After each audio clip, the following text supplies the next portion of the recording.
घर रहेंगे, हम ही उनमें रह न पाएंगे। समय होगा, हम अचानक बीत जाएंगे। अनर्गल जिंदगी ढोते किसी दिन हम एक आशय तक पहुंच सहसा बहुत थक जाएंगे। मृत्यु होगी खड़ी सम्मुख राह रोके, हम जगेंगे यह विविधता स्वप्न खोके, और चलते भीड़ में कंधे रगड़कर हम अचानक जा रहे होंगे कहीं सदियों अलग होके।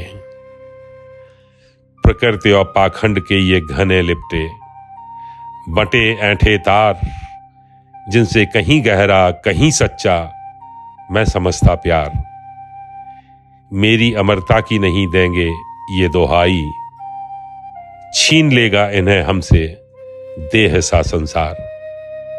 राक्षसी सांझ बुझे दिन की घिर जाएगी, वही रोज संस्कृति का अपव्यय दोहराएगी। घर रहेंगे, हम ही उनमें रह न पाएंगे।